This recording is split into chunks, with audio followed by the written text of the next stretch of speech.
यश कराने वाला, यह सुख करनी यह दुख हरनी, यह सुख करनी यह दुख हरनी, श्री मधुसूदन की आरती, पापियों को पाप से हटाते, श्री भागवत भगवान की है आरती, पापियों को पाप से हटाते। ये मधुर बोल जग फंद खोल, सन्मार्ग दिखाने वाला, बिगड़ी को बनाने वाला। ये मधुर बोल जग फंद खोल, सन्मार्ग दिखाने वाला, बिगड़ी को बनाने वाला। श्री राम यही घनश्याम यही, श्री राम यही, घनश्याम यही, यही प्रभु की महिमा की आरती, पापियों को पाप से हटाते, भागवत भगवान की है आरती, पापियों को पाप से हटाते, भागवत भगवान की है आरती, पापियों को पाप से हटाते।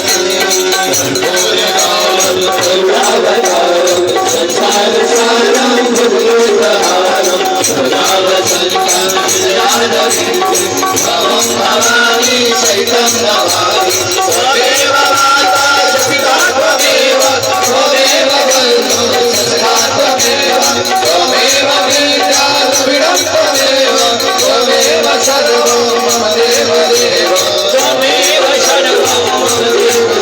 हरे राम हरे राम, राम राम हरे हरे, हरे कृष्ण हरे कृष्ण, हरे राम हरे राम, हरे कृष्ण कृष्ण कृष्ण हरे हरे, हरे राम राम राम हरे हरे, हरे कृष्ण कृष्ण कृष्ण हरे हरे। हरे राम हरे राम, राम राम हरे हरे, हरे कृष्ण हरे कृष्ण कृष्ण कृष्ण हरे हरे। प्रेम से बोले भागवत भगवान की जय हो, बाके बिहारी लाल की, जय अपने अपने गुरुदेव भगवान की जय। नमः पार्वती पते महादेव शीतलं तु जगन माता, शीतलम तो जगत पिता, शीतलं तु जगत धात्री, शीतलाय नमो नमः। आरती को सबको दिखा के प्रणाम करवा दें और पुष्प लेके भगवान को मंत्र पुष्पांजलि दें। मुख्य यजमानगण हाथ में पुष्प लें और भगवान को मंत्र पुष्पांजलि अर्पित करें।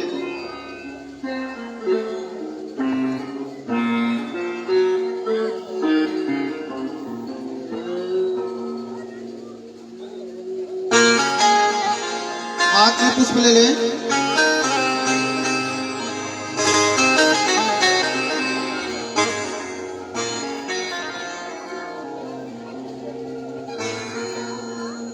मंत्र पुष्पांजलि अर्पित करना है भगवान को। ओम जगेन जगमय देवतानि धर्माणि प्रथमान्यासन्नाते अनाकं महिमानः सचन्त्रयत पुरवे साध्या सन्ति देवा सेवन्ति कामकुलच पगपाटलाब्जे पुन्नागजात करवे रसालन पुष्पे विलवार तुलसी तारमांजरे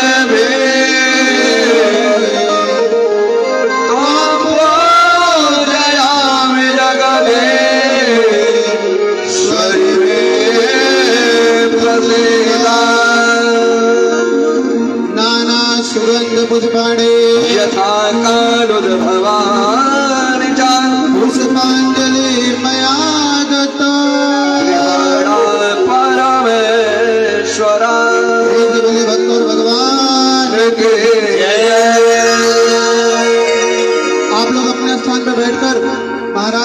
मुखार बिंद से कथा का श्रवण करें। ब्रह्म यज्ञ नारायण भगवान की जय।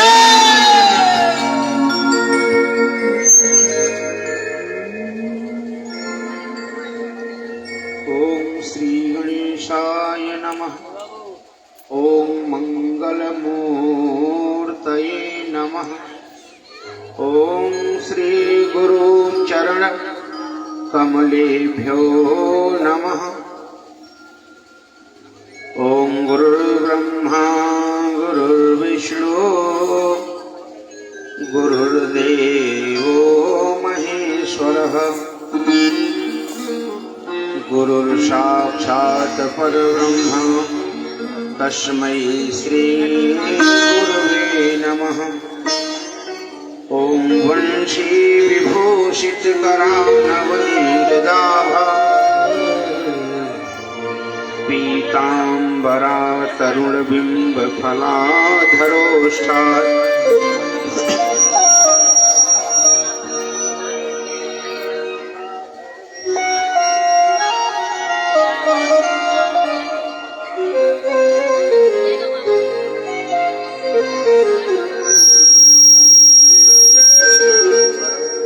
तत्त्वमहं न जाने। श्री सीतानाथ समारंभां श्रीरामानन्दार्य मध्यमाम् अस्मदाचार्यपर्यन्तां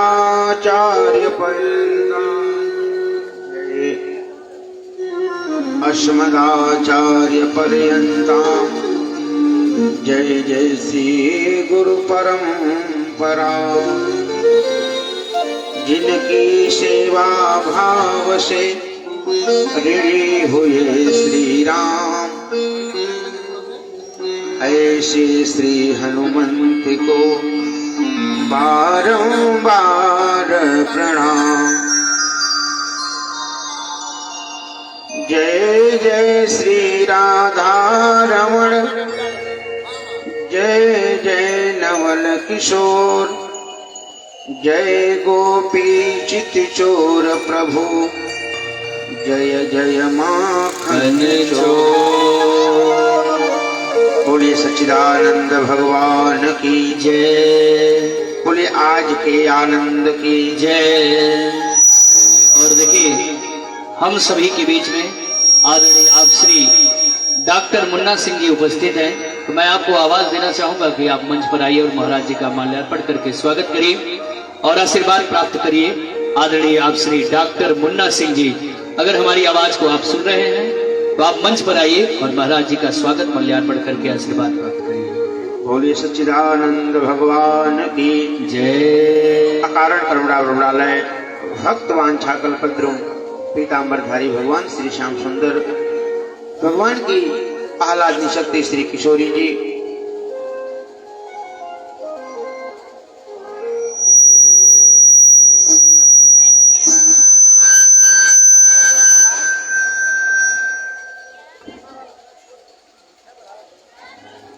श्री किशोरी जी, आप श्री के युगल चरणों में दास का नमन स्वीकार हो। परम संत बलवंत हनुमंत लाल जी महाराज जिनकी छत्र छाया में बैठ करके हम आप श्रीमद् भागवत महापुराण की कथा श्रवण कर रहे हैं, हनुमान जी महाराज के श्री चरणों में दास का नमन स्वीकार हो एवं संगीत के माध्यम से हमको आपको भगवान की कथा से जोड़ने का कार्य कर रहे हमारे संगीतज्ञ बंधु श्री विजय तिवारी जी, श्री परमहंस जी,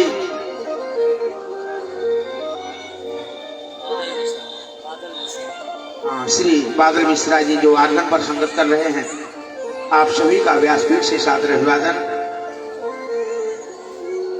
एवं इस यज्ञ के आचार्य जी श्री शिवानंद उपाध्याय जी जो आपके और हमारे मिलने के हेतु के सेतु हैं, जिन्होंने हमें इस कार्यक्रम के विषय में आहूत किया, ऐसे श्री आचार्य शिवानंद उपाध्याय जी एवं उनके समस्त सहयोगी विप्रगण, आप सभी का व्यासपीठ से सादर अभिवादन एवं इस आयोजन के मुख्य यजमान श्री जयप्रकाश जायसवाल जी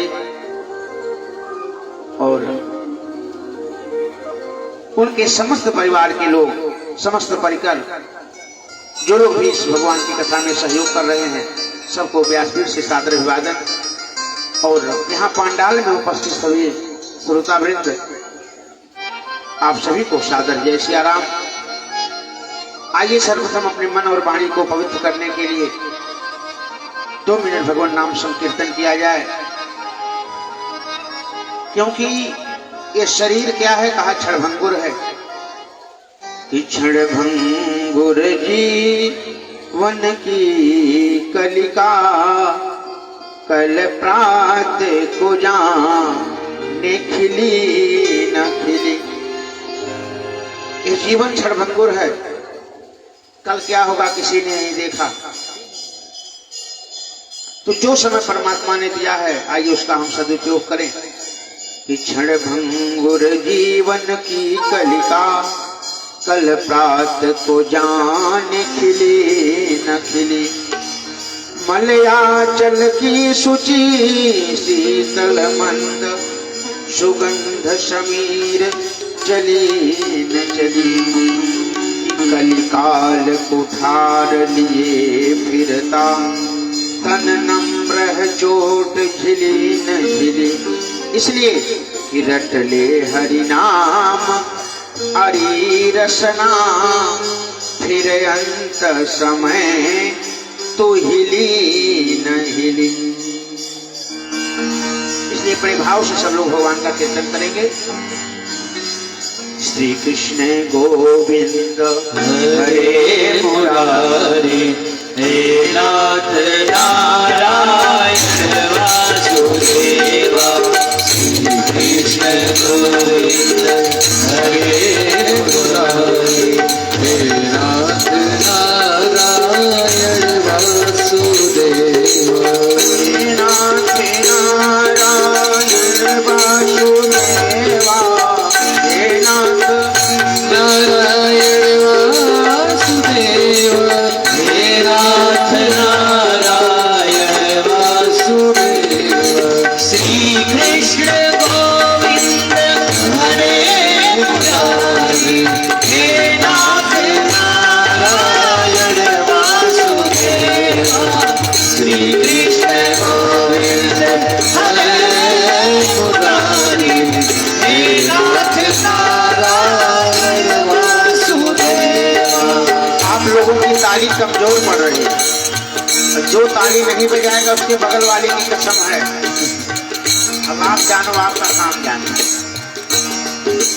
श्री कृष्ण गोविंद हरे मुरारी, हे नाथ नारायण वासुदेवा।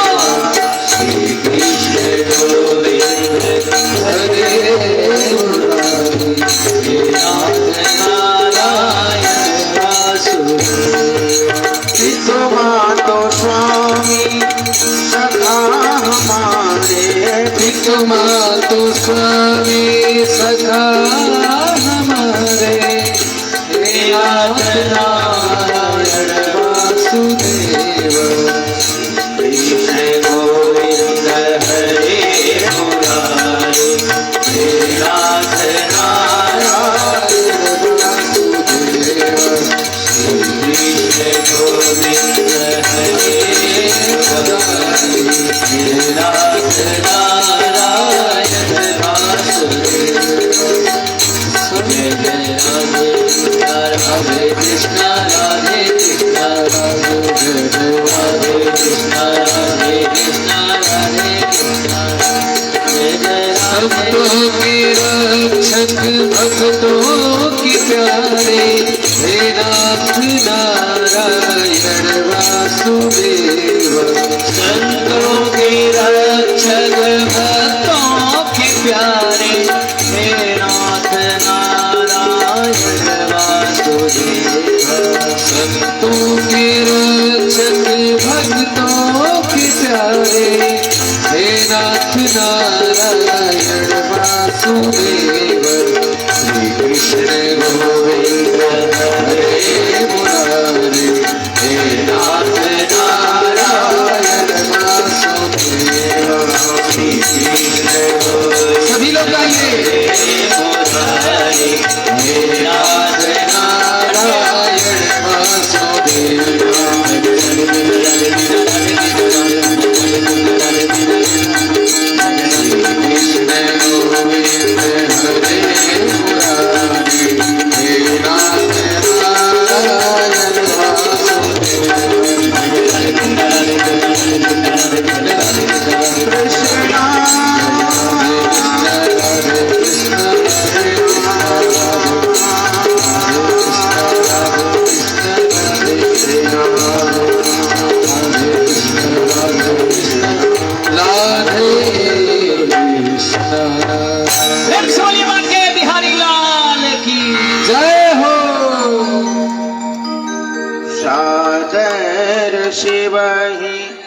की, श्यावर रामचंद्र की जय हो। पवन सुत हनुमान की जय। जुगल सरकार की, श्रोता वक्ता की जय। श्रीमद् भागवत महापुराण की जय। आइए, आपने कल की कथा में महाराज मनु के तीनों पुत्रियों के विषय में सुना, देवहूति, आकुति, प्रसूति। आइए पुत्रों की चर्चा करते हैं। मैत्रेय जी कहते हैं, विदुर जी, महाराज मनु के 2 संतान, 2 पुत्र हुए, 3 पुत्रियां हुई, 5 संतान हुई। अब मैत्रेय जी महाराज मनु के संतान राजा उत्तानपाद की चर्चा करते हैं कि स्वयंभू मनो अरुषत रूपा, स्वयंभू मनो अरुषत रूपा, स्वयंभू मनो अरुषत रूपा, स्वयंभू मनो अरुषत रूपा, स्वयंभू मनो अरुषत रूपा, जिनते बड़ी नर सृष्टि अनुपमा, जिनते भय नर सृष्टि अनुपमा, जिनते भय नर सृष्टि अनुपमा। बोले सच्चिदानंद भगवान की। श्री मैत्रेय जी कहते हैं, विदुर जी, प्रिय व्रतोत्तान पादौ शतरूपापते सुतौ, वासुदेवस्य कलया रघुछायां जगतः स्थितौ। श्री मैत्रेय जी कहते हैं, विदुर जी, महाराज उत्तानपाद और प्रिय 2 पुत्र हुए महाराज मनु के, और उत्तानपाद को महाराज मनु ने अपने संतान, अपने पुत्र उत्तानपाद को राजा बनाया। और कहते हैं,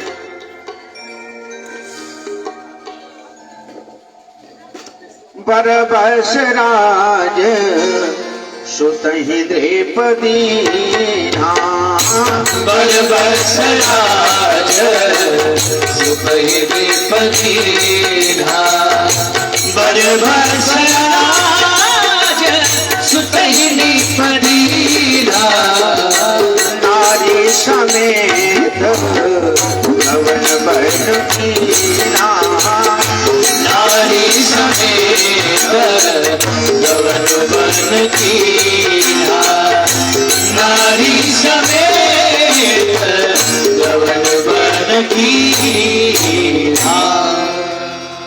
पुत्र उत्तानपाद को राजा बना करके मनु जी तप करने के लिए चले गए। राजा उत्तानपाद की 2 पत्नियां थी, 2 विवाह हुआ था। एक पत्नी का नाम था सुरुचि, एक का नाम था सुनीति।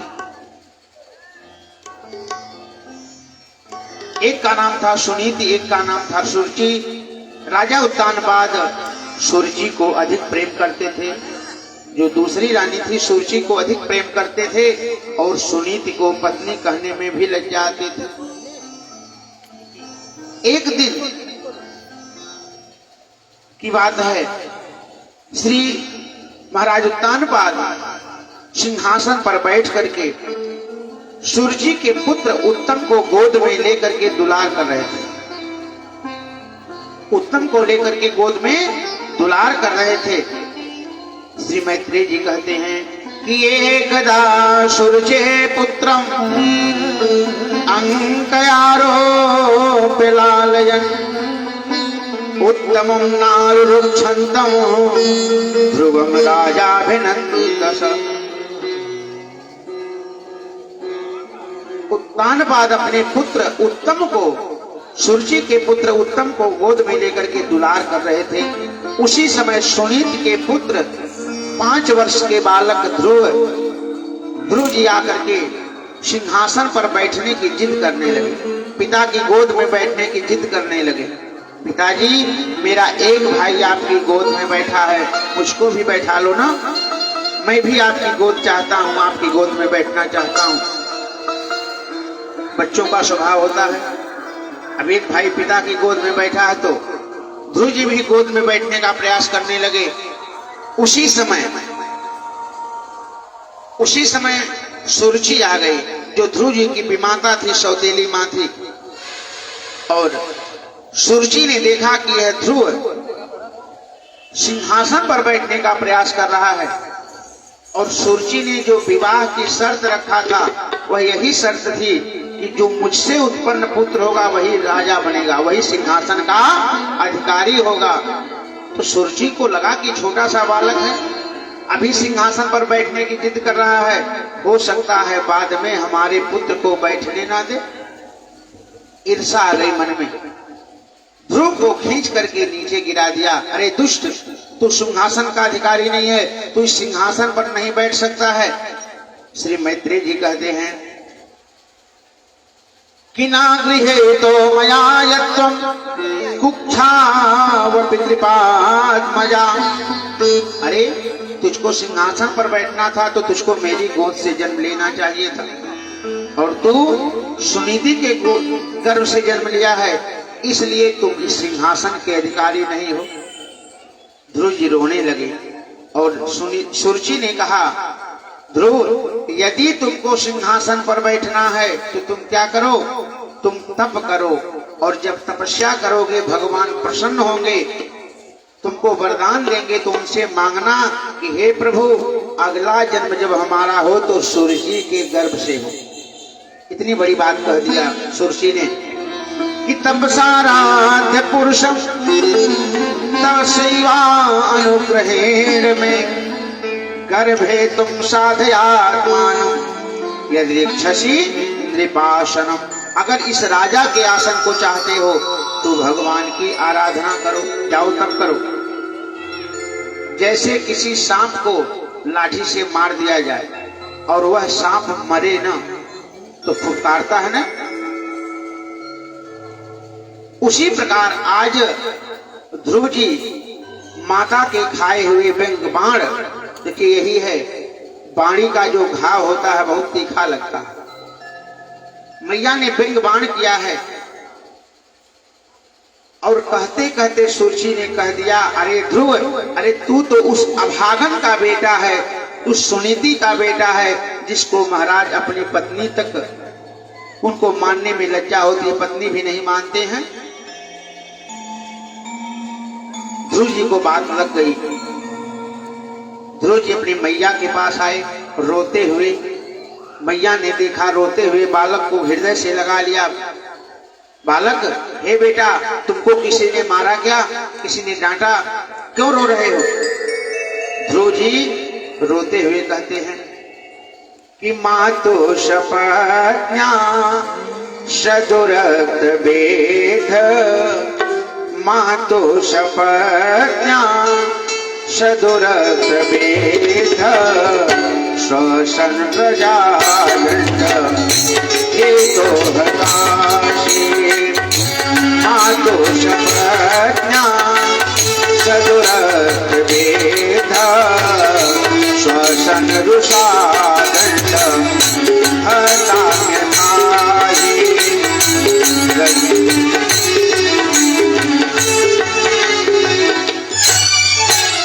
कहा कि मातु शपथन्या सदुरक्त विद्धे, माता के खाए हुए तीखे वचन बाण जब उस ध्रुव जी के हृदय में लगे तो ध्रुव जी रोते हुए मैया से जब मिले तो मैया से कहा, मैया,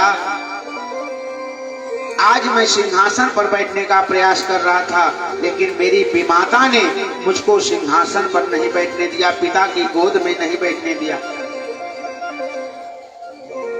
शब्दों पर ध्यान दीजिएगा। सुनीत ने कहा, धन्य है सुनीत मैया। सुनीत मैया ने कहा, बेटा, अरे बड़ी माँ है, उनको ऐसा नहीं बोलते। कहा, ना माँ, आज मेरी मैया ने मुझको गाली दिया है, आज मेरी मैया ने मुझको गाली दिया है। क्या गाली दिया है? अरे माँ, मुझको अभागन का बेटा कहा है। माँ, मुझको कुछ कहती तो मैं सह लेता, लेकिन आपको उसने गाली दिया, आपको अभागन कहा और मुझको अभागन का बेटा कहा। माँ, मैं यह सहन नहीं कर सकता कि कोई आपका अपमान करे। देखिए, छोटा सा बालक, मन में चोट कर गई, वह पानी की भाव चोट कर गई, मन में हृदय में बैठ गई। सुनीति मैया ने कहा, बेटा और कुछ कहा है? हाँ माँ, मेरी विमाता ने मुझको कहा है कि तपसाराध्य पुरुषम तस्वा अनुग्रहेण में गर्भे तुम साधयात्मानम इदृक्षसी नृपासनम। कहा कि मुझको कहा कि जाकर के परमात्मा की आराधना करो, भगवान का भजन करो, तप करो, और जब तप करोगे भगवान प्रसन्न होंगे तो उनसे वरदान मांगना कि अगले जन्म में सूर्य की गोद मिले। धन्य है मैया सुनीति। मैया सुनीति ने कहा, बेटा तुम पूछते थे ना कि हमारे पिताजी कौन है। ये बेटा ध्रुव, तुम पूछते थे हमारे पिता कौन है, लेकिन मैं आज तक तुमको नहीं बता पाई। क्यों? कि राजा, जो आपके पिताजी जो राजा हैं, वह मुझको अपनी पत्नी स्वीकार नहीं करते हैं। लेकिन धन्य है तुम्हारी सौतेली माँ, जिसने आज तुमको परम पिता का पता बता दिया हो। परम पिता का पता बता दिया, तब करने के लिए बता दिया, और तुमको अभागन का बेटा कहा है। तो मैं तो अभागन हूं ही, उसमें सूर्य का कोई दोष नहीं।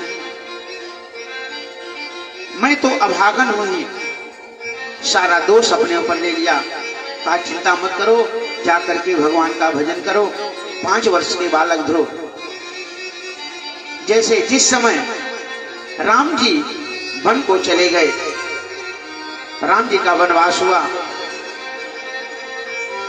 महाराज दशरथ जी की मृत्यु हुई, भरत शत्रुघ्न निहाल से आए। भरत शत्रुघ्न निहाल से आए। अयोध्या कैसी दिख रही थी उस समय?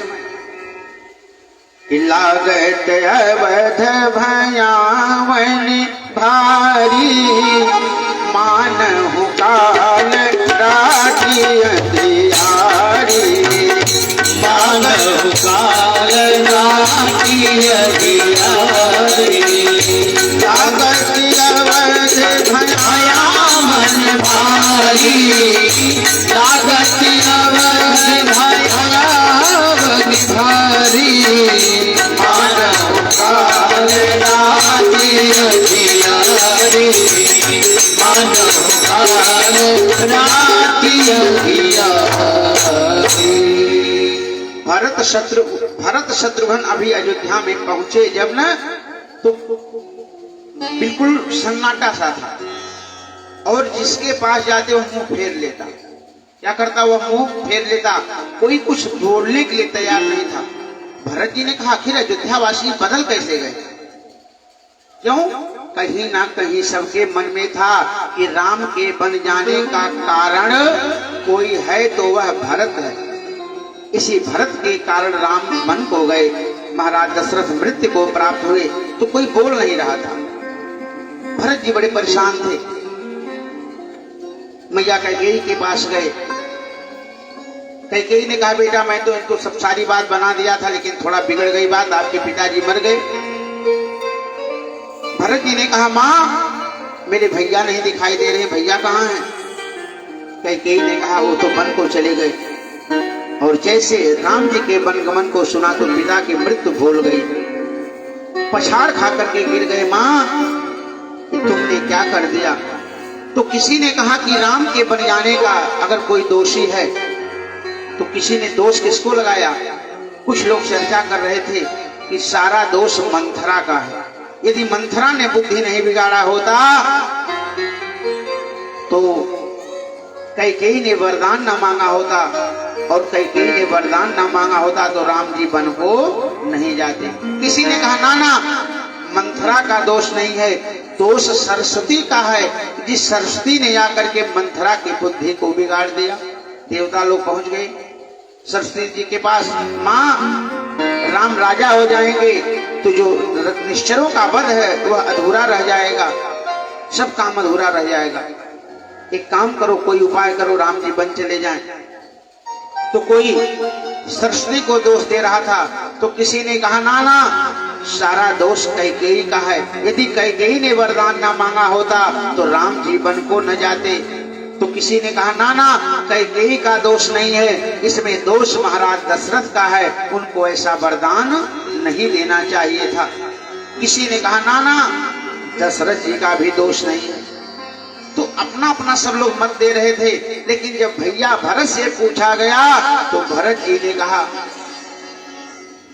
इस सारे अनर्थ का कोई हेतु है तो अभागा भरत है, दूसरा कोई नहीं है, वह अभागा भरत है।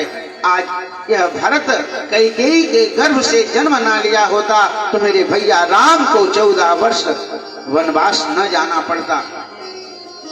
भरत जी ने सारा दोष अपने ऊपर ले लिया। और उसी प्रकार आज मैया सुनीति कहती हैं कि हे बेटा ध्रुव, इसमें तुम्हारी सौतेली माँ का कोई दोष। अब आजकल की माताएं होती तब क्या होता, आप लोग समझ गए हो, तुरंत लड़ाई झगड़ा शुरू हो जाता, मार पिटाई शुरू हो जाती। लेकिन धन्य है मैया सुनीति। मैया सुनीति ने कहा बेटा, इसमें तुम्हारी सौतेली माँ का कोई दोष नहीं है। यदि उन्होंने कहा है तप करने के लिए तो जाकर के तुम तप करो, भगवान को प्राप्त करो, और जब तुम्हें जगदीश मिल जाएंगे तो इन संसारी पिता के गोद में बैठने की कोई आवश्यकता नहीं पड़ेगी। श्री मैत्री जी कहते हैं विदुर जी, ध्रुव जी ने कहा मां हम पहचानेंगे कैसे भगवान को? मान लो अगर भगवान हमारे सामने आ गए तो हम पहचानेंगे कैसे? क्या तुम देखी हो भगवान को? अब 5 वर्ष का बालक, बुद्धि कितनी थी? कहा मां तुम भगवान को देखी हो? मैया ने कहा सुनीति ने, मैं किसी भगवान को जानती नहीं हूं। कहा तो मैं कैसे पहचानूंगा? कहा जाओ घर छोड़ करके, रास्ते में तुमको गुरु मिल जाएंगे, रास्ते में गुरु मिल जाएंगे, चिंता मत करो। ध्रुव जी ने कहा मां आप भी चलो ना साथ हमारे, आप भी चलो। सुनीति ने कहा बेटा मैं अगर किसी को भगवान मानती हूं तो अपने पति को ही भगवान मानती हूं, उनको छोड़ करके मैं कहीं जाने वाली नहीं हूं। मैं तुम्हारे साथ नहीं जाऊंगी, मैं उनकी सेवा करूंगी, क्योंकि एक पत्नी के लिए उसका पति ही सब कुछ होता है। और आज ध्रुव जी चले हैं, मैया ने विदा किया ध्रुव जी को। रास्ते में नारद जी मिले।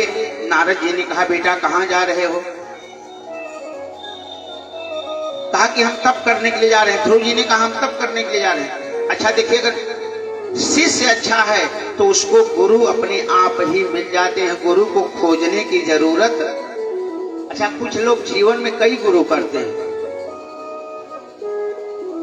एक मैया थी, हमसे कही बाबा जी मंत्र दे दीजिए।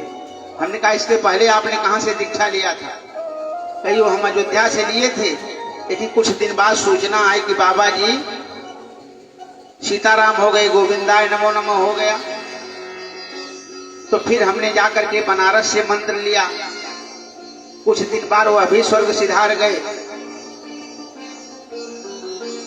अब मैं सोच रही हूं आपसे मंत्र ले लूं। हमने कहा मैया क्षमा करो, अभी बहुत भागवत हमें कहना है, हम आपको मंत्र देने वाले नहीं है। तो ऐसे गुरु बनाने से कोई मतलब नहीं है। और आजकल के गुरु कैसे हो गए हैं? कहा कि हरहि शिष्य धन अशोक न हरहि, ते गुरु घोर नरक महु परहि। आजकल और गुरु का मतलब क्या होता है? जो भगवान को कहीं खोजना नहीं, भगवान तो मिले मिलाए हैं, लेकिन जो भगवान से परिचय करा दे वही गुरु है, भगवान को कहीं ढूंढने की जरूरत नहीं है। भगवान तो सब जगह है, भगवान सब जगह है। कहते हैं कि भगवान सब जगह है। आज ध्रुव जी चले हैं, नारद जी से मिले। नारद जी ने कहा बेटा अरे जंगल में क्यों जा रहे हो, तप करने के लिए जा करके पढ़ो, जा करके अपने परिवार में रहो। जंगली जंतु हैं, हिंसक जंतु हैं, खा जाएंगे जंगल में। ध्रुव जी ने कहा कि बाबा आपका परिचय क्या है? नारद जी ने कहा हम नारद हैं। कहा आप असली नारद हो कि नकली नारद हो? ध्रुव जी कहते हैं कि आप असली नारद हो कि नकली नारद हो? नारद जी ने कहा असली नकली का क्या मतलब? अरे कहा बाबा मैंने सुना है जो असली नारद हैं वह भगवान से मिला देते हैं और आप हमको घर जाने के लिए कह रहे हो। बाबा मैं निश्चय करके आया हूँ कि बिना भगवान को प्राप्त किए घर जाने वाला नहीं हूँ, क्योंकि संसार के जो सृष्टि के रचयिता हैं परमात्मा, मैं उनको बिना प्राप्त किए। अच्छा संसार को किसने बनाया? भगवान ने बनाया ना। कि इस दुनिया में सुंदर सुंदर फूल खिलाने वाला, इस दुनिया में सुंदर सुंदर फूल खिलाने वाला, तरह तरह की कठपुतली को नाच नचाने वाला, बोलो बोलो कौन है? ओ बोलो बोलो कौन है? बोलो बोलो कौन है? बोलो बोलो कौन है? इस दुनिया में सुंदर सुंदर फूल खिलाने वाला, इस दुनिया में सुंदर सुंदर फूल खिलाने वाला, तरह तरह की कठपुतली को नाच नचाने वाला, बोलो बोलो कौन है? बोलो बोलो कौन है? बोलो बोलो कौन है? बोलो बोलो कौन है? बोलो बोलो कौन है? बोलो बोलो कौन है? सब कुछ करता रहता फिर भी कौन है? बोलो बोलो कौन है? बोलो बोलो कौन है? बोलो बोलो कौन है? कठपुतली का नाच आप लोग देखें नहीं? कठपुतली का दृश्य, जो उसका सूत्रधार होता है, जो नचाता है वो पर्दे के पीछे रहता है, लेकिन ऐसा लगता है कि कठपुतली अपने आप नाच रही है, लेकिन नचाने वाला पीछे पर्दे के रहता है। कहा कि सब ही नचावत राम गोसाई, तरह तरह की कठपुतली को नाच नचाने वाला, तरह तरह की कठपुतली को नाच नचाने वाला, तरह तरह की कठपुतली को नाच नचाने वाला, सब कुछ करता रहता फिर भी मौन है। बोलो बोलो कौन है? बोलो बोलो कौन है? बोलो बोलो कौन है? कभी ज्ञान सागर में जाता कितना जल ठहराया, कभी ज्ञान सागर में जाता कितना जल ठहराया, कभी ज्ञान सागर में जाता कितना जल ठहराया, उसके ऊपर गेंद बनाकर भूमंडल ठहराया, उसके ऊपर गेंद बनाकर भूमंडल ठहराया, उसके ऊपर गेंद बनाकर भूमंडल ठहराया। बोलो बोलो कौन है? बोलो बोलो कौन है? बोलो बोलो कौन है? सब कुछ करता रहता फिर भी मौन है। बोलो बोलो कौन है? बोलो बोलो कौन है? बोलो बोलो कौन है? बोलो सच्चिदानंद भगवान की जय। नारद जी जैसे संत जिसको मिल जाए। अच्छा संत किसको कहते हैं? जो लाल पीला कपड़ा पहने, बड़े बड़े बाल जिसके हो, बड़ी बड़ी दाढ़ी हो। आजकल हम लोग भ्रम में पड़ गए हैं। कहा कि साधु किसको कहते हैं? कि साधु चरित शुभ चरित कपासु निरस विशद गुणमय फल जासु किसो सही दुख परिछिद्र दुरावा बंदनीय जहि जग जस पावा। और संत किसको कहते हैं? एक बार एक बिटिया के सर में फोड़ा हो गया था, बड़ी दवा हुई, ठीक नहीं हुई।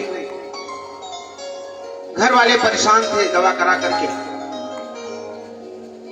जो वैद्य दवा कर रहे थे वो भी मर गए। लेकिन वैद्य ने कहा था कि बिटिया के घाव को कोई कुत्ता अगर चाट ले तो इसके घाव ठीक हो सकते। अंत में परिवार वाले जब हार मान गए तो उसको घर से बाहर कर दिए कि भाई बचेगी नहीं, मर जाएगी। उसका देखभाल करने वाला कोई नहीं था।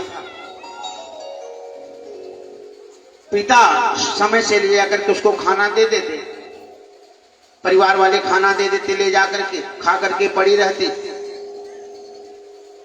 एक दिन वह घुटनों से सिर को लगा करके रो रही थी। उसी समय एक महात्मा उधर से गुजर रहे थे। महात्मा ने रोने की आवाज सुना और महात्मा जाकर के पूछते हैं, बेटा तुमको हुआ क्या है? उसने सिर उठाया और फफक करके रोने लगी। बाबा, सारी बात बताया। कहा कि वैद्य जी ने कहा था कि कोई कुत्ता यदि घाव को चाट ले तो घाव ठीक हो सकती है। बाबा, मैं कितनी अभागन हूँ, कोई कुत्ता भी इस घाव को चाटने वाला नहीं है। महात्मा को दया आ गई। महात्मा ने कहा, बिटिया आज यह बाबा तेरे लिए कुत्ता भी बनने के लिए तैयार है। बाबा ने घाव को अपने जीभ से चाटना शुरू कर दिया और लाड से कहते उसका घाव ठीक हो गया। कहने का भाव है, संत वह है जो दूसरे के दुख को देख करके यदि उसके हृदय में करुणा नहीं आई, दया नहीं आई, तो संत नहीं हो सकता है। केवल बाना पहनने से, वेश बनाने से कोई संत नहीं हो जाता है। जिस समय भरत जी राम जी से मिलने के लिए सेना लेकर के गए हैं, राम जी ने भरत जी को कहा कि तात भरत तुम सब विधि साधु। तो साधु संत होना इतना आसान नहीं है। नारद जी ने कहा, बेटा एक काम करो, तुम घर चले जाओ। बहुत समझाए, ध्रुव जी ने नहीं माने तो नारद जी ने कहा, जाओ यमुना जी के तट पर मधुबन है और उस मधुबन में जाकर के भगवान की मूर्ति बना करके बालों की वहां पूजा करना और हरि जी के नाम का स्मरण करना। ओम नमो भगवते वासुदेवाय, इस 12 अक्षर मंत्र का जप करना, भगवान तुम्हें अवश्य दर्शन देंगे। श्री मैत्री जी कहते हैं, विदुर जी, तत्तात गच्छ भद्रम ते जमुनायास्ततम शुचि पुण्यम मधुबनम यत्र सानिध्यम नित्यदा हरे। श्री मैत्री जी कहते हैं कि नारद जी के बताए हुए स्थान के अनुसार ध्रुव जी आते हैं और ओम नमो भगवते वासुदेवाय इस मंत्र का 12 अक्षर मंत्र का जप करते हैं और इतनी कठिन तपस्या किए, इतनी कठोर तपस्या किए। अब आजकल हम लोग क्या करते हैं, 2 मिनट पूजा करते हैं, अगरबत्ती दिखाए, और एक जगह मंदिर में गए तो वहां देखे जो हनुमान जी की मूर्ति थी, उनके कान में पहनाने के लिए, कुंडल पहनाने के लिए जगह बनी थी। और हम देखे कि जो लोग अगरबत्ती जला रहे थे वो अगरबत्ती को ले जाकर के उसी काने में लगा दे रहे थे। अगरबत्ती को ले जाकर के उसी कान में ठोस दे रहे थे। ऐसे पूजा करने से भगवान मिलने वाले नहीं हैं। आज ध्रुव जी महाराज इतना कठोर तप कर रहे हैं कि तिरारांते कपित्थ बादरासन, 3 दिन के अंतर पर बैर और कैद का फल खा करके रहने लगे। कुछ समय बाद वह भी छोड़ दिया, केवल वायु पी करके रहने लगे, हवा पी करके रहने लगे। 5वें महीने में श्वास को जीत लिया, 5 महीने में श्वास को जीत लिया, बिल्कुल श्वास को रोक लिया और भगवान जी की आराधना करने लगे, हरि जी की आराधना करने लगे। और कैसे, आइए हम आप ही भगवान को बुलाते हैं। कि लागी लगन मत तोड़ना। कौन कौन चाहते हैं भगवान आए? सब लोग चाहते हैं, पर आप लोग हाथ उठा लीजिए सब लोग। कि लागी लगन मत तोड़ना, हरी मोरी लागी लगन मत तोड़ना, हरी मोरी लागी लगन मत तोड़ना, लागी लगन मत तोड़ना, लागी लगन मत तोड़ना, मोरी लागी लगन मत तोड़ना, प्रभु जी मोरी लागी लगन मत तोड़ना।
और ध्रुव जी महाराज 5वें महीने में श्वास को रोक लीजिए।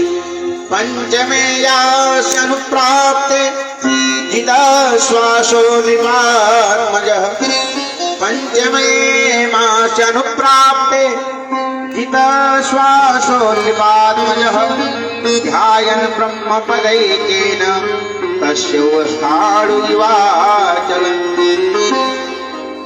श्वास को रोक लिया महाराज, बड़ी कठिनता हो गई, देवता लोगों की श्वास बंद हो गई, इंद्र को लगा कि कोई मेरा इंद्र पद पाने के लिए कठोर तप कर रहा है। जब भी कोई कठिन तपस्या किया तो सबसे पहले खतरा किसको होता था? इंद्र को। तुरंत समझ जाते थे कि लगता है कोई गद्दी हमारा लेने वाला है, कोई छीनने वाला है। लेकिन ध्रुव जी की कठोर तपस्या से देवताओं की श्वास रुक गई महाराज। हाहाकार मच गया। देवता लोग ब्रह्मा जी के पास पहुंचे। ब्रह्मा जी सबको लेकर के भगवान नारायण के पास पहुंचे। प्रभु, हमारी श्वासें रुक रही हैं, क्या किया जाए? आखिर ये कौन तप कर रहा है? भगवान से देवता लोग कहते हैं कि नयुवम विदामो भगवन प्राण रोधम, नयुवम विदामो भगवन प्राण रोधम, नयुवम विदामो भगवन प्राण रोधम, चराचर श्याखिल सत्त्वात्मा, चराचर श्याखिल सत्त्वात्मा। नैवं विदामो भगवन प्राण रोधम चराचरस्याखिल सत्वधाम्नः। कहा कि यह किसने सांस को रोका है? यह महाराज उत्तानपाद के पुत्र ध्रुव जी ने अपने सांस को रोक लिया है। देवताओं चिंता मत करो, मैं जाकर के उनके कठिन तप को छुड़वाऊंगा, उनको अपनी गोद में बैठाऊंगा। और भगवान स्वयं आ गए। मानो मैत्री जी कहते हैं कि हे विदुर जी, भगवान ध्रुव जी को दर्शन देने के लिए नहीं बल्कि ध्रुव जी का दर्शन करने के लिए स्वयं आ गए हो। ध्रुव जी का दर्शन करने के लिए आ गए। कैसे हैं भगवान? कि नील सरोरुह नीलमणि नील नीलधर श्याम, लाजहि तन शोभा कोटि कोटि सतकाम। भगवान के सभी अंगों की तुलना कमल के पुष्प से की गई है। नव कंज लोचन कंज मुख कर कंज पद कंजारूढ़,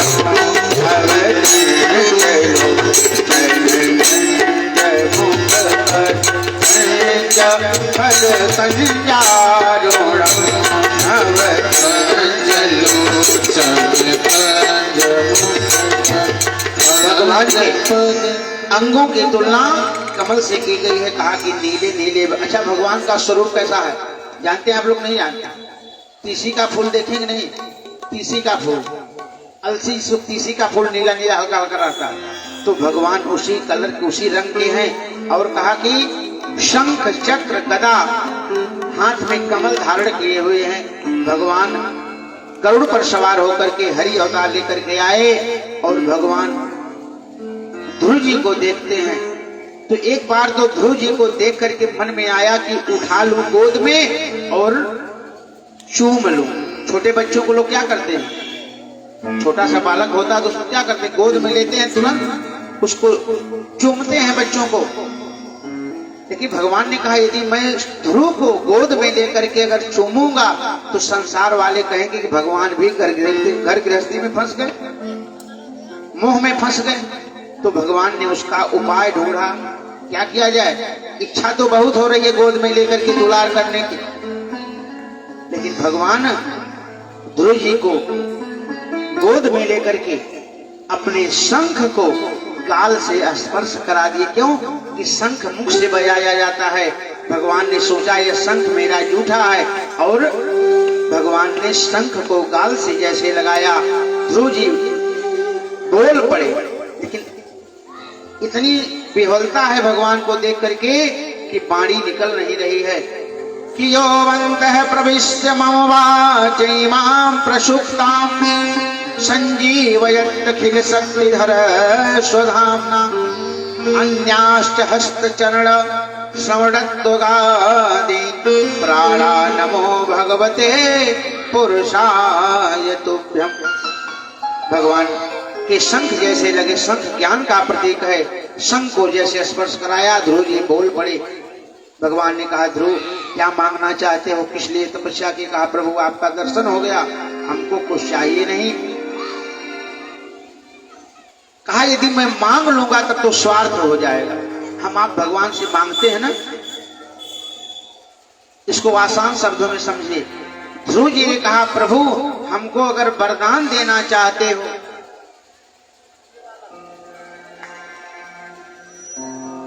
ध्रुव जी ने कहा कि अगर हमको वरदान देना चाहते हो तो हमको यह वरदान दो कि आपको पाने की ललक हमारे जीवन में हमेशा बनी रहे। भगवान ने तथास्तु किया।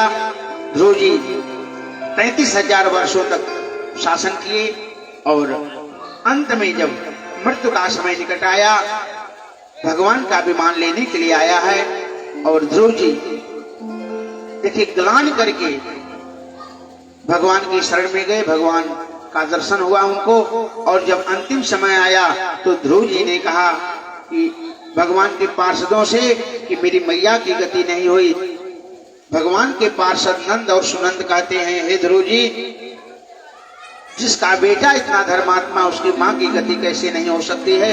आगे वाले विमान में आपकी मैया जा रही हैं।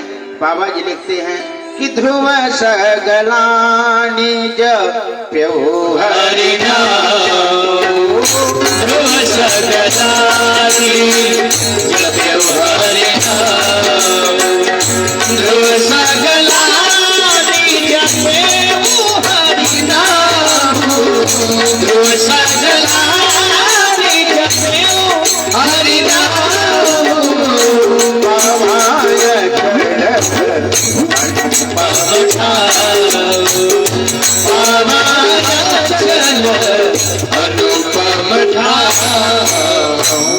बोलिए सच्चिदानंद भगवान की जय हो। और दूसरे जो पुत्र थे महाराज मनु के प्रियव्रत राजा, उनके विषय में कथा सुनाते हैं।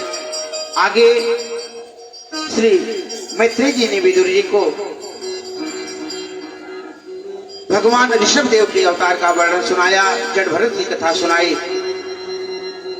अजामिल का उपाख्यान सुनाया और पुनः श्री सुखदेव जी कहते हैं राजन अब मैं जो आपको कथा सुनाने जा रहा हूं, यही कथा एक बार आपके बाबा युधिष्ठिर को नारद जी ने सुनाया था। बोले सच्चिदानंद भगवान की जय। और श्री सुखदेव स्वामी कहते हैं राजन, कश्यप ऋषि की जो 2 संतान थी, हिरण्याक्ष का वध भगवान बाराह ने किया और जो दूसरी संतान थी हिरण्यकश्यप, उसका उद्धार भगवान ने नृसिंह अवतार लेकर के किया। बोले नृसिंह भगवान की जय। और श्री युधिष्ठिर जी कहते हैं कि हे नारद जी हमको विस्तार से कथा सुनाइए। प्रहलाद जी की कथा हम सुनना चाहते हैं। भगवान के जो भक्त हुए, कहा कि संतन के संग लाग रे तेरी बिगड़ी बनेगी, संतन के संग लाग रे तेरी बिगड़ी बनेगी, संतन के संग लाग रे तेरी बिगड़ी बनेगी, बिगड़ बनेगी तेरी अच्छी बनेगी, बिगड़ी बनेगी अच्छी बनेगी, बिगड़ी बनेगी तेरी अच्छी बनेगी, संतन के संग लाग रे तेरी बिगड़ी बनेगी, संतन के संग लाग रे तेरी अच्छी बनेगी, संतन के संग लाग रे तेरी बिगड़ी बनेगी। किसकी बनी? ध्रुव जी की कथा आपने सुना कि ध्रुव जी की बन गई प्रहलादों में बन गई, ध्रुव जी की बन गई प्रहलादों की बन गई, ध्रुव जी की बन गई प्रहलादों की बन गई, ध्रुव जी की बन गई प्रहलादों की बन गई, हरि सुमिरन में लाग रे तेरी बिगड़ी बिगड़ी बनेगी। हरि सुमिरन पे लागे तेरी बिगड़ी बनेगी। संतन के संग लागे तेरी बिगड़ी हरि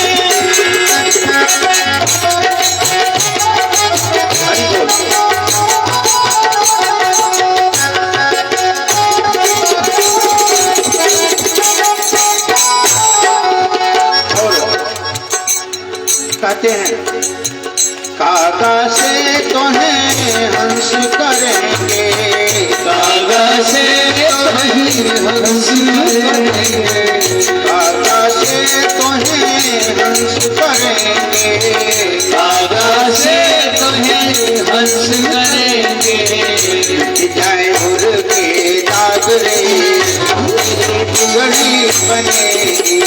बिट जागरे तागरे तेरी बिगड़ी बनेगी। संतन के सर लागे तेरी बिगड़ी बनेगी।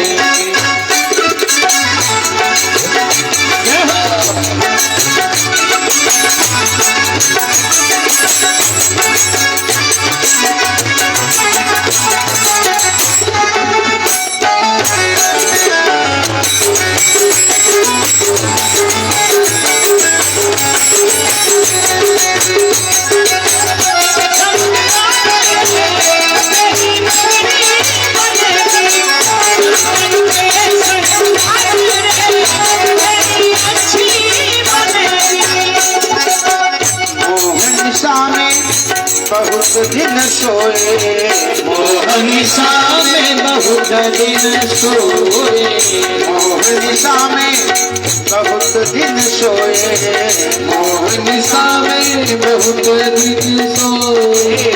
जाग सके सो जागे बिगड़ी बनेगी। जाग सके तो जागे बोले अच्छी बनेगी। संतन के संग लागे बोले अच्छी बनेगी। संतन के संग लागे तेरी अच्छी बनेगी।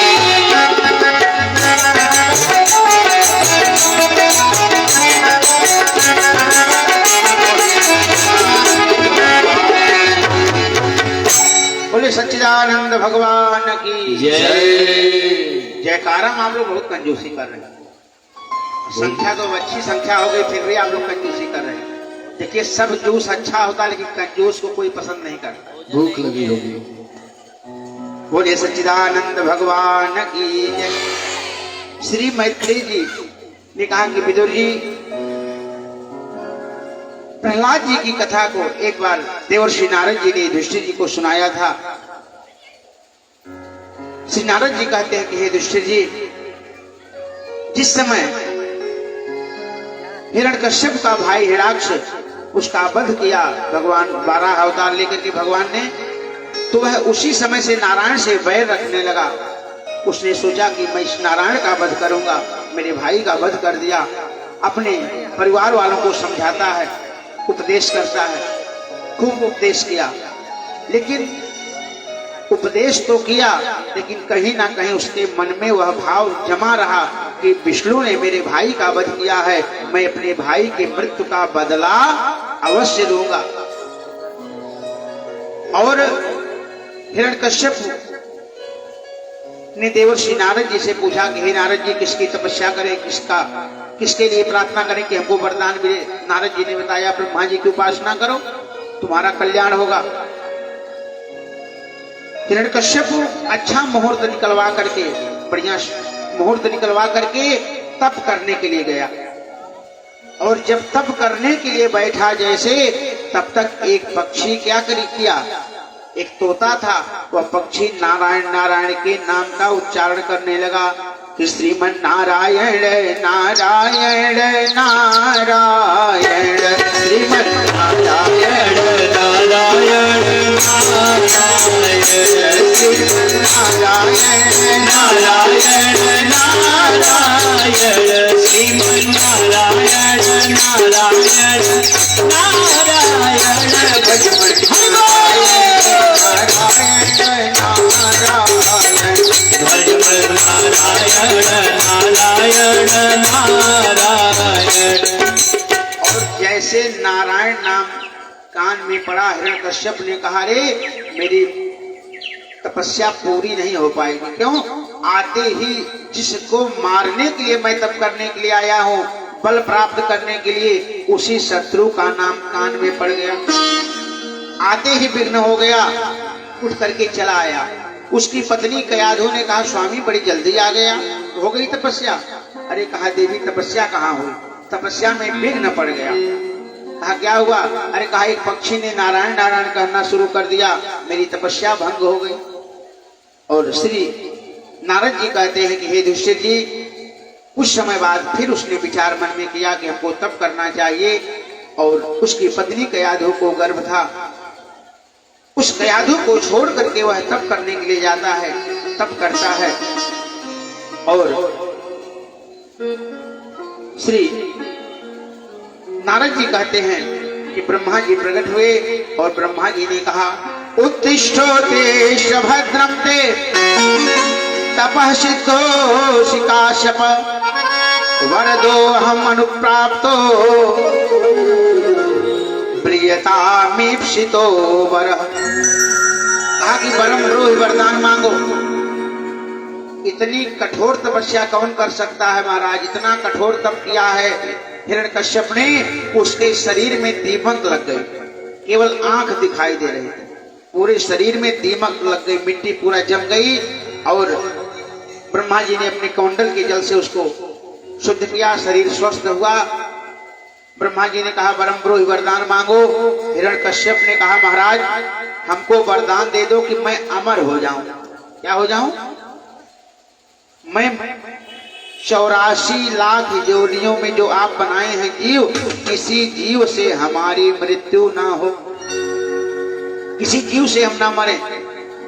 ब्रह्मा जी ने कहा, बेटा अमर तो कोई नहीं हो सकता, क्योंकि मरना, जो शरीर धारण किया है उसको मरना ही पड़ेगा। कोई आज मरे चाहे 100 साल बाद मरे, मरना ही पड़ेगा। क्यों? कहा कि मृत्यु वही प्राणिनाम ध्रुव, प्राणियों की जो जितने शरीर को धारण किया उसका शरीर छूटना तय है, निश्चित है, उसको मृत्यु को प्राप्त होना शरीर को। फिर सोचा कि कैसे वरदान मांगे। फिर बुद्धि लगाया हिरण्यकश्यप ने, कहा अच्छा चलो अमर होने का वरदान नहीं दे सकते हो, लेकिन मैं जो मांगूंगा वह तो इतनी चतुराई से वरदान मांगता है। अच्छा हम लोग भी यही करते हैं, हम लोग सोचते हैं यहाँ जाएंगे बच जाएंगे, यहाँ जाएंगे बच जाएंगे, लेकिन कोई बचता नहीं है, मृत्यु को प्राप्त होना पड़ता है। श्री नारद जी कहते हैं कि वह वरदान मांगा कि यदि दास्यम अभिमतान वरान में वरदोत्तमा भूतेभ्य त्वादि सृष्टिभ्यो मृत्युर्मा भो नमः प्रभु। और क्या मांगा? कहा ना तो मेरी मृत्यु घर के अंदर हो ना बाहर हो, ना तो मनुष्य से हो ना पशु से हो, ना किसी यक्ष से, लोकपाल से, किन्नर से, किसी देवता से हमारी मृत्यु ना हो, ना तो दिन में हो, ना, सब मांग लिया। बड़ी चतुराई से वरदान मांगा महाराज। ब्रह्मा जी ने तथास्तु कर दिया। और जब उसका बल बढ़ा तो वह स्वयं अपने को भगवान बन बैठा। अब आजकल आप लोग देख ही रहे, जो भगवान बन रहा है उसकी क्या दशा हो रही है। आजकल जो भगवान बन रहे हैं नए नए, उनकी दशा, उनकी जगह कहाँ है, कहाँ पहुंच जा रहे हैं? जेल में पहुंच जा रहे हैं। बोले सच्चिदानंद भगवान की जय। वह भगवान बनने लगा और उसने कहा कि आज से हमारे राज्य में नारायण की पूजा नहीं होगी, कोई यज्ञ नहीं होगा, कोई अनुष्ठान नहीं होगा, कोई धर्म कार्य नहीं होगा। और सब जगह पाबंदी लगा दिया धर्म कार्य के ऊपर। कहा इन देवताओं को जो आहुति मिलती है इसी से इनका बल बढ़ता है, और जब आहुति नहीं पाएंगे, देवता कमजोर हो जाएंगे तो हमारे पास आएंगे। एक दिन की बात है, जो हिरण्यकश्यप के पुत्र थे प्रहलाद जी, 4 भाई थे प्रहलाद जी। हिरण्यकश्यप के पुत्र प्रहलाद जी उसने अपने पुत्र को गोद में लेकर के पूछना शुरू किया कि ये कदा सुरहाट पुत्रम अंकयारोप्य लालयन् प्रलक्ष कथ्यतां तस्य प्रपक्ष कथ्यतां वश्य मन्यते साधु यद् भवान्। और वह प्रहलाद जी से पूछता है कि हे बेटा, तुमको संसार की सबसे अच्छी बात कौन लगती है? क्या पूछता है? आपको संसार की अच्छी बात सबसे क्या लगती, कौन सी अच्छी बात है? प्रहलाद जी ने कहा, पिताजी कि तत्साधु माने सुरवर्य देहिना, तत्साधु माने सुरवर्य देहिना, सदा समोदेघ्ना ध्येयाम सद्ग्रहान्, सदा समोदेघ्ना ध्येयाम सद्ग्रहान्। तत्साधु मन्ये सूर्यवर्य देहिनाम, ये जीव हमेशा उद्विग्न रहता है। हम लोग क्या करते हैं, एक मिनट हमारा मन शांत रहता है? नहीं रहता। कहा कि हित्वा आद पादम गृह अंधकूपम, ये संसार क्या है? कहा कुआं है। जैसे दलदल से किसी को निकालने का प्रयास किया जाता है तो जितना निकालते हैं फिर वह धंस जाता है, उसी प्रकार यह जीव दुख से जितना निकलने का प्रयास करता है, इसको बार बार दुख की प्राप्ति होती है। कहा तो बेटा करना क्या चाहिए? तो हिरण्यकश्यप ने कहा, बेटा प्रहलाद क्या करना चाहिए? तो कहा कि वनम गतो यद हरिमाश्रयेत, कहा वन में जाना चाहिए, भगवान हरि की शरण ग्रहण करना चाहिए। हिरण्यकश्यप ने गोदी से उठा करके पटक दिया, अरे ये हमारे कुल में कलंक कहां से आ गया? जिस नारायण के पूजन के लिए हमने मना किया है और उसी नारायण के शरण में जाने के लिए कह रहा है। गोद से उठा करके पटक दिया और कहा कि इसके बुद्धि में भेद कहां से आ गया? हिरण्यकश्यप ने अपने गुरु शुक्राचार्य के पुत्रों को, संडामर्क दोनों भाइयों को बुलाया, कहा एक काम करो, इस प्रहलाद को लेकर के जाओ और इसको आसुरी शिक्षा दो। गुरुपुत्र प्रहलाद जी को लेकर के गए, कुछ दिन आसुरी शिक्षा दिए, फिर प्रहलाद जी को गोद में लिया। श्री नारद जी कहते हैं कि हे युधिष्ठिर जी, आरोप्यंगवा प्राप्य मूर्धन्य श्रुकलाम्बुभि, गोद में लेकर के हिरण्यकश्यप ने पूछा, बेटा तुमको सबसे अच्छी बात क्या लगती है? प्रहलाद जी ने कहा, पिताजी भगवान को पाने के 9 साधन हैं। तब तो उसकी त्योरी चढ़ गई, अरे दुष्ट, इसको हमने शिक्षा दिलवाया और यह आसुरी शिक्षा ना पढ़ करके फिर भगवान को पाने की बात कर रहा है। प्रहलाद जी ने कहा, पिताजी भगवान को पाने के 9 साधन है, ध्यान से सुनिएगा। भगवान को पाने के 9 साधन है। कहा कौन से? कहा श्रवणम कीर्तनम विष्णु स्मरणम पाद सेवनम अर्चनम वंदनम दास्यम सत्यमात्म निवेदनम। कहा 9 प्रकार के साधन है भगवान की कथा को श्रवण करना, भगवान का कीर्तन करना, भगवान का चिंतन करना, अर्चना करना, वंदन करना, इस प्रकार सब समझाया। क्रोध में आ गया। हिरण्यकश्यप ने कहा, इसको ले जाओ, इसको विष खिला दो, इसको मार डालो। ऐसे संतान होने से अच्छा कि ऐसी संतान न रहे जो पिता के लिए कलंक साबित होगा। इसको मार डालो ले जा करके। गुरुपुत्रों को बुलाया, गुरुपुत्रों को बुलाया, कहा कि आप लोगों ने क्या शिक्षा दिया? यही आसुरी शिक्षा दी है हमारे बेटे को। गुरुपुत्रों ने कहा, महाराज हम इसको पढ़ाए नहीं है, यह पढ़ाया आया है, यह पहले से ही पढ़ करके आया है।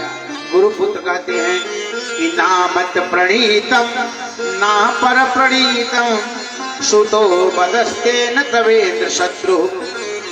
कहा कि यह पढ़ाया आया है, हमने इसको कुछ नहीं पढ़ाया। अंत में प्रहलाद जी को मारने का बहुत प्रयास किया और जब सफल नहीं हुआ तो एक दिन खंभे से बांध दिया है और खंभे से बांध करके पूछता है, अरे प्रहलाद, तू कहता है कि तेरा भगवान सब जगह है,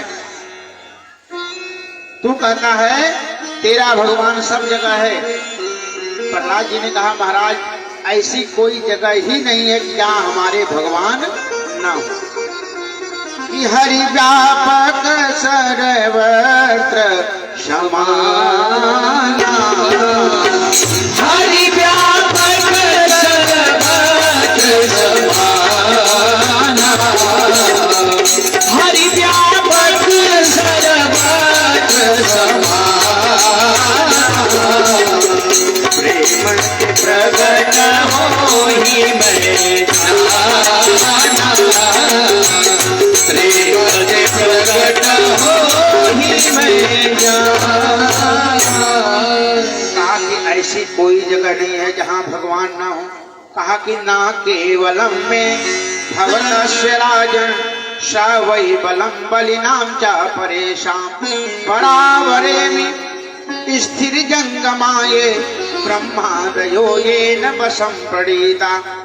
कहा कि ऐसे भगवान हैं जिन्होंने ब्रह्मादिक देवताओं को अपने बस में कर रखा है। कहा तो क्या जिस खंभे में मैंने तुमको बांधा है तुम्हारे भगवान इस खंभे में भी है? प्रहलाद जी ने कहा, पिताजी एक ही बात कितनी बार आपको बताएं?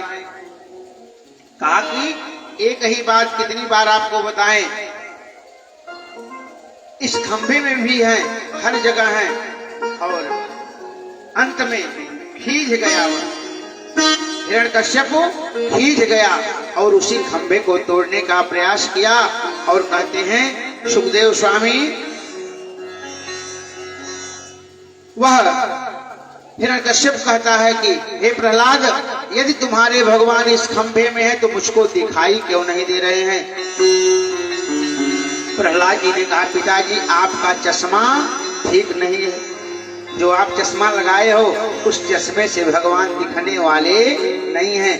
कहा कि भगवान तो हैं लेकिन तुमको दिखाई नहीं दे रहे हैं।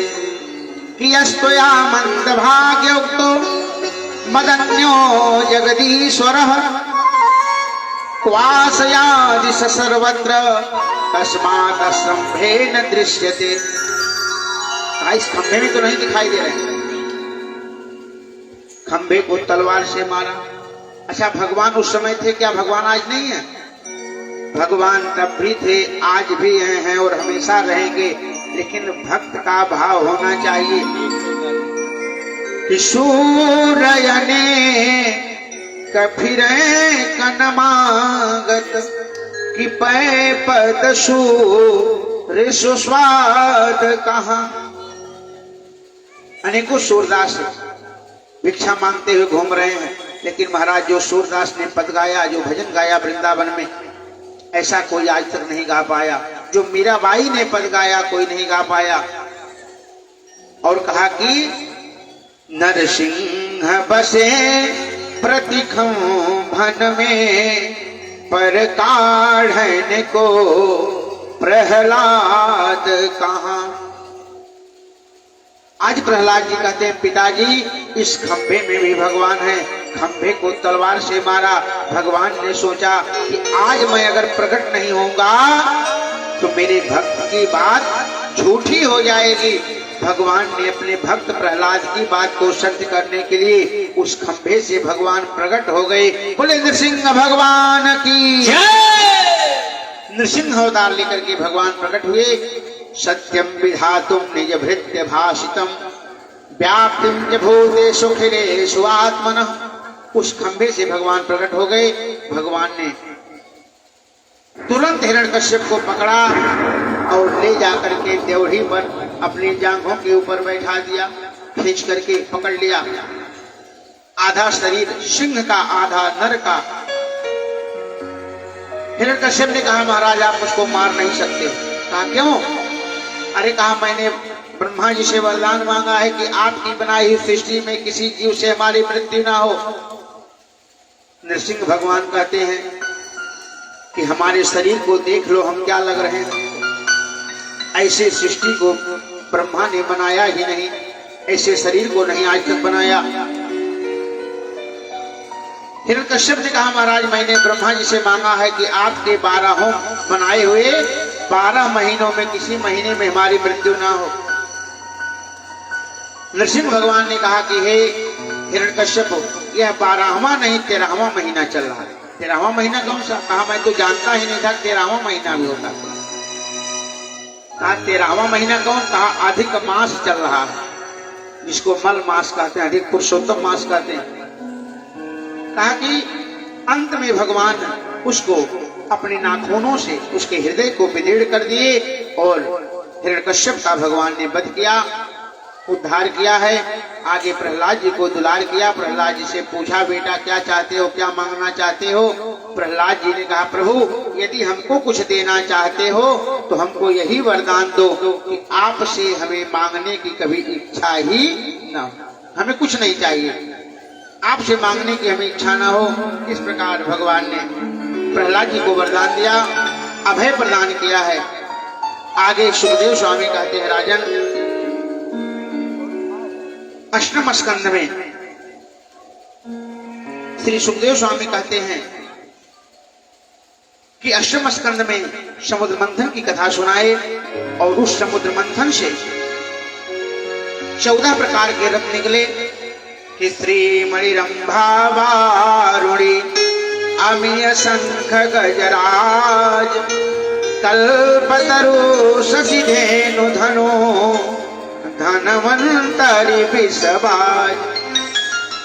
समुद्र मंथन हुआ, देवता और दैत्य मिलकर के समुद्र मंथन किए, लेकिन उस समुद्र मंथन से जो विष निकला भगवान शिव ने उसका पान किया और कौस्तुभ मणि को भगवान नारायण ने अपने हृदय में स्थापित किया और ऐरावत हाथी को देवराज इंद्र ने लिया, सबको बांटा गया जो भी सामग्री निकली। अंत में अमृत निकला और उस अमृत के लिए देवता और दानवों में युद्ध हुआ। क्यों? भगवान स्वयं मोहिनी अवतार धारण करके जाकर के देवताओं को अमृत पिला दिए।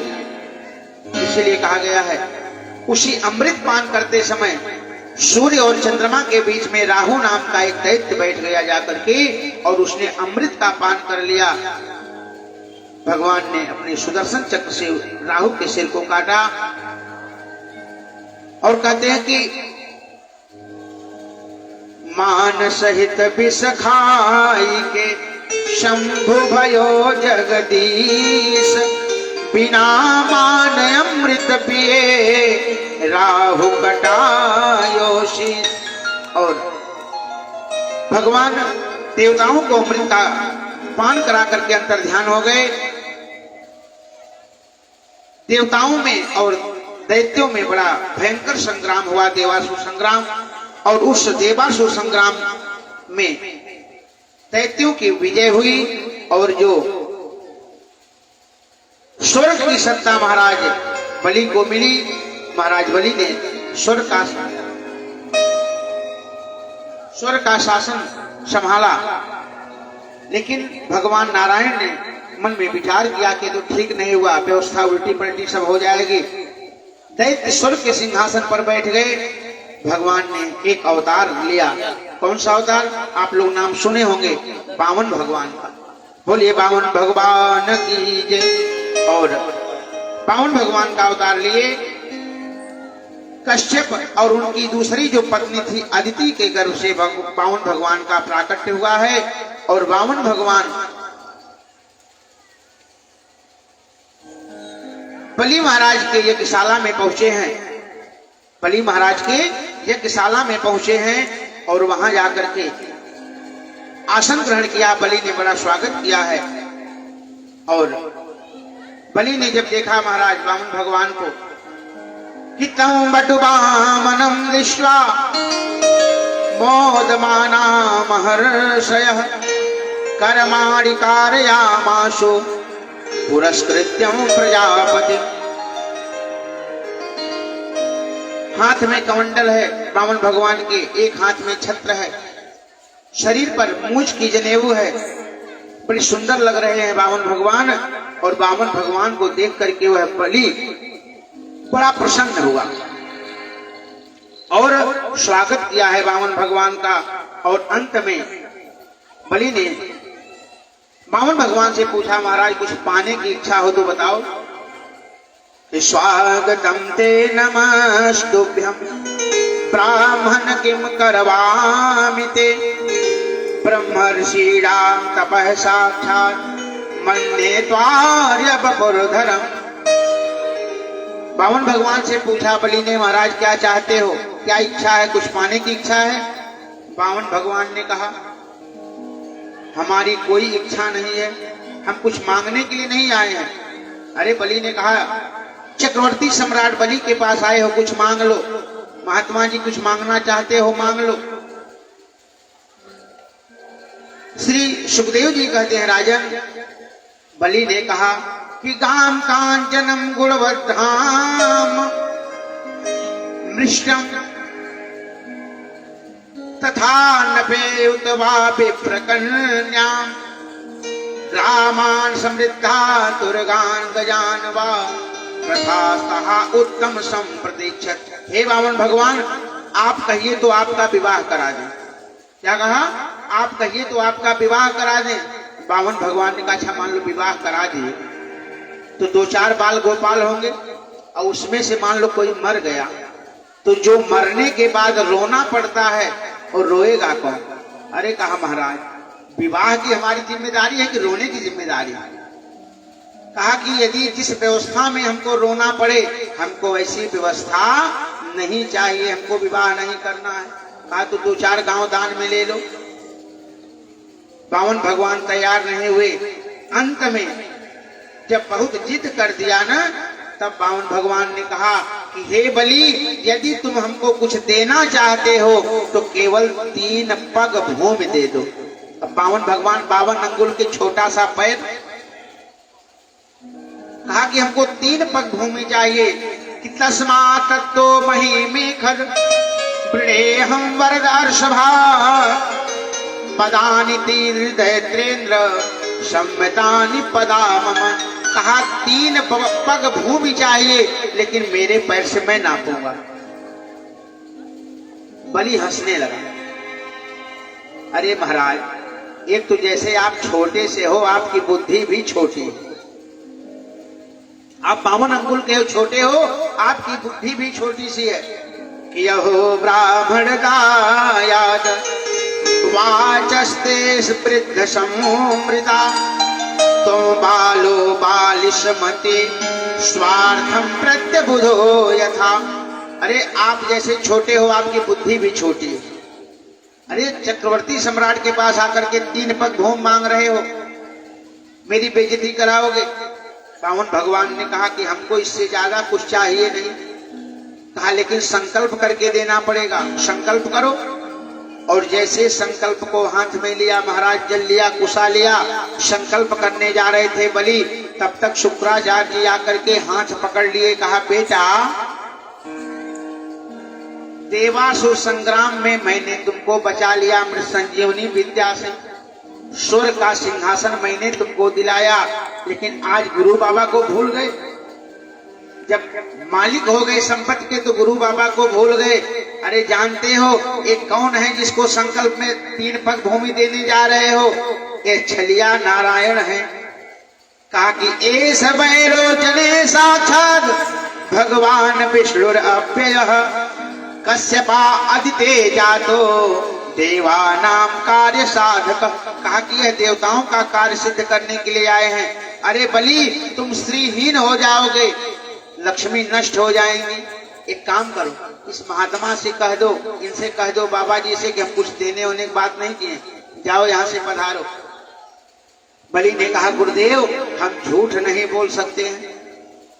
कहा कि झूठ 8 परिस्थितियों में बोला जाता है तो पाप नहीं लगता है, अन्यथा झूठ बोलने पर पाप लगता है। बलि ने समझाया कि स्त्री सुनर्म विवाहे च वृत्यर्थे प्राण संकटे गो ब्राह्मणार्थे हिंसायाम नानितम जुगुप्सितम। कहा कि मैं झूठ नहीं बोलूंगा। और अंत में बलि ने संकल्प किया है और महाराज कि हरि पावन का वेश बनाए, हरि पावन का वेश बनाए, राजा बलि के द्वारे आए।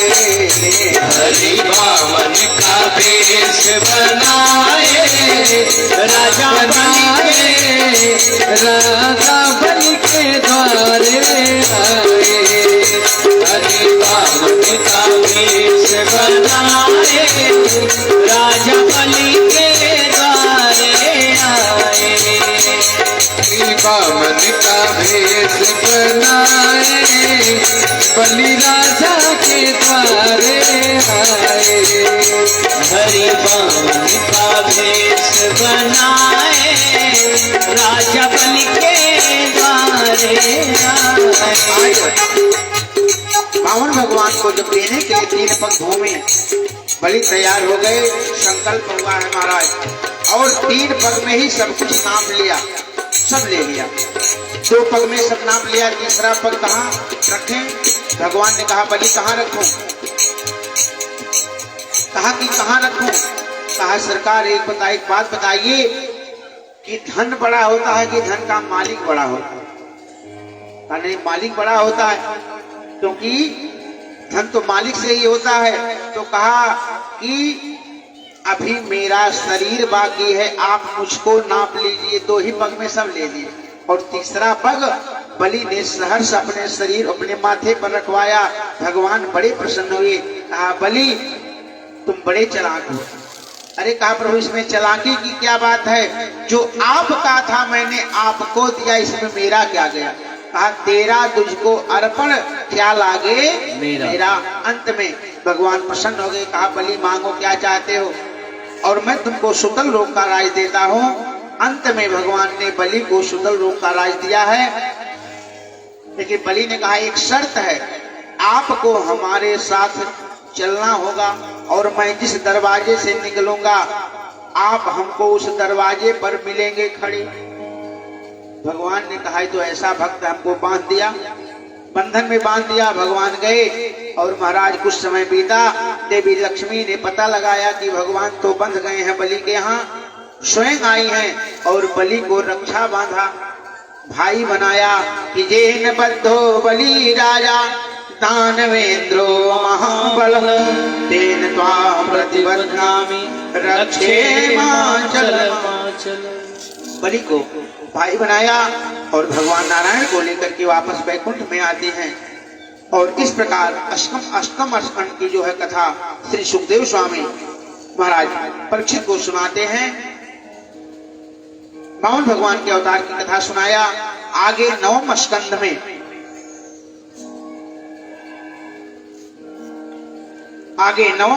में श्री राम जी के अवतार की चर्चा करते हैं।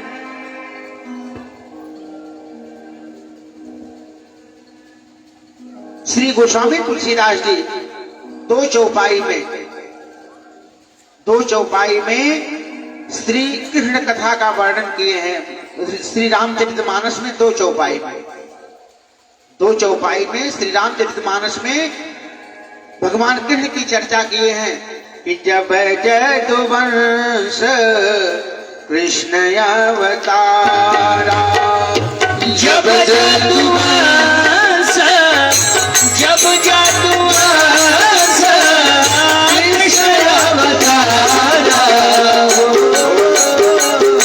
कोई नहीं हरण महामहिमारा, कोई नहीं हरण महामहिमारा। आके कृष्ण तनय हुई है पति तोरा, भजन अन्यथा हो ही न मोरा। तो जब 2 श्लोक में बाबा जी ने लिखा मानस जी में, और व्यास जी ने 2 अध्याय में ही रामचरितमानस की कथा लिखा। 2 अध्याय में इन्होंने लिखा है। 9वें स्कंद के 24वें अध्याय में श्री राम जी की चर्चा किए हैं। वेद व्यास जी, आइए हम लोग थोड़ा अयोध्या जी चलते हैं। इसके बाद आज भगवान कृष्ण का जन्म महोत्सव भी कराना है, इसलिए थोड़ा शीघ्रता में चल रहे हैं। अयोध्या जी कौन कौन जाना चाहता है? किराया नहीं लगेगा, चिंता मत करिए। अच्छा, किराया नहीं लगेगा, उसके बाद ये दशा की 10-5 लोग हाथ उठा रहे हैं, और लगता तब पता नहीं क्या होगा। आइए हम लोग अयोध्या जी चलते हैं। कि मीठे रस शोभरी सरजू महारानी लागे, महारानी लागे, मोहे मीठो मीठो सरजू जीरो पानी लागे, मोहे मीठो मीठो सरजू जीरो पानी लागे, मोहे मीठो मीठो सरजू जीरो पानी लागे। सबकी ताली बजनी चाहिए। रस से भरे, रस से भरे सरजू राधे लागे, महारानी लागे, मोहे मीठो मीठो सरजू जीरो पानी लागे, मोहे मीठो मीठो सरजू जीरो पानी लागे। बोलिए अयोध्या धाम की।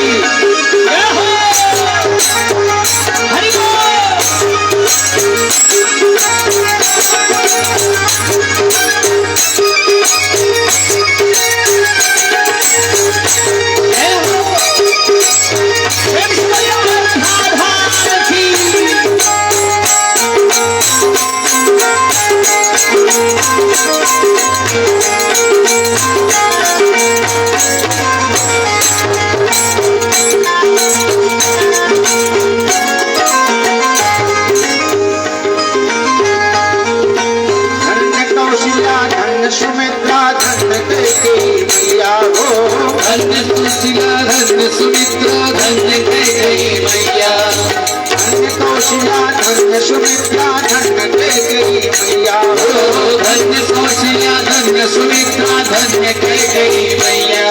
हाँ, धन्य भूप दशरथ के अंगना, धन्य भूप दशरथ की निका खेले चारों भैया, हाँ खेले चारों भैया, मीठी रस से भरे प्रभु की पानी लागे, प्रभु की पानी लागे, और मोहे मीठो मीठो सरजू जीरो पानी लागे, मोहे मीठो मीठो सरजू जी को पानी लागे।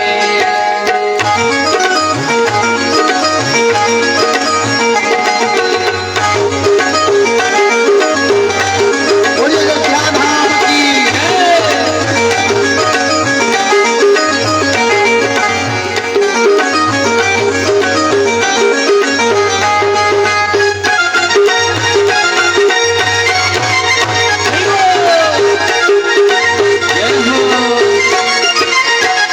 सीताराम जी की प्यारी राजधानी लागे, सीताराम जी की प्यारी राजधानी लागे, राजधानी लागे, मोहे मीठो मीठो सरजू जीरो पानी लागे, मोहे मीठो मीठो सरजू जीरो पानी लागे, मोहे मीठो मीठो सरजू जीरो पानी लागे। परम सुहामन जन्मभूमि श्री रघुवर राम लला की, परम सुहावनी जन्मभूमि श्री रघुवर राम लला की, रघुवर राम लला की। कनक भवन की सुंदर शोभा, सुंदर शोभा, कनक भवन की सुंदर शोभा, लक्ष्मण जूठ की लागी, हाँ लक्ष्मण जूठ की लागी, यहाँ खड़ कर में प्रभु की निशानी लागे, हानि हानि लागे, मोहे सजोनी को मीठो पानी लागे, मोहे सजनी को मीठो पानी लागे, सीताराम जी की प्यारी राजधानी लागे, राजधानी लागे, मोहे सजनी को मीठो पानी लागे, मोहे सजनी को पानी लागे, मोहे मीठो मीठो पानी लागे, मोहे मीठो मीठो पानी लागे।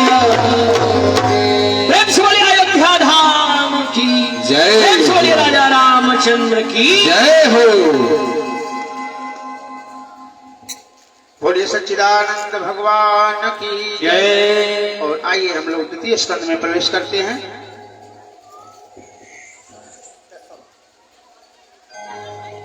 बोलिए सच्चिदानंद भगवान की जय।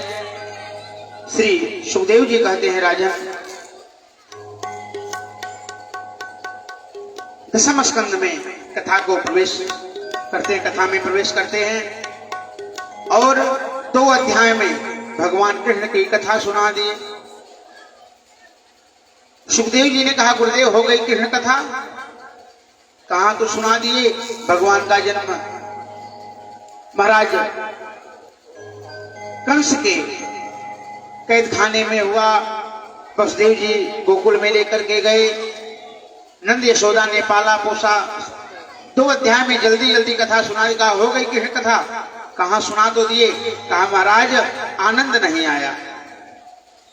कहा तब कथतो वंश विस्तारो भवताम सोम सूर्यो। कहा महाराज हम चंद्र वंश की कथा विस्तार से सुनना चाहते हैं, जिस वंश में भगवान श्री श्याम सुंदर ने जन्म लिया, भगवान कृष्ण ने जन्म लिया। और उस दसम स्कंद की कथा सुनाना प्रारंभ किए। श्री सुखदेव जी कहते हैं, राजन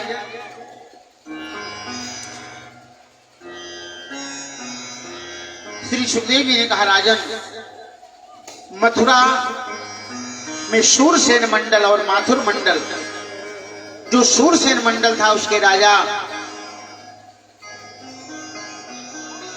शूरसेन के पुत्र वसुदेव जी थे, और जो माथुर मंडल था उसके राजा जो थे उग्रसेन थे, उनका पुत्र कंस था। एक बार की बात है कि श्री शूरसेन जी के पुत्र वासुदेव जी का विवाह महाराज उग्रसेन के भाई देवक की पुत्री देवकी से हुआ। और कंस का पापाचार अत्याचार सर्वविदित था। अच्छा, दुष्ट किसको कहते हैं? कहा कि मान ही मात। राक्षस कौन होते हैं? कहीं अलग से नहीं आते कि मान ही मातु पिता नहीं देवा साधु न सनकारा सेवा। मां नहीं मातु पिता नहीं देवा, मां नहीं मातु पिता नहीं देवा साधु न सनकारा सेवा। साधु न सनकारा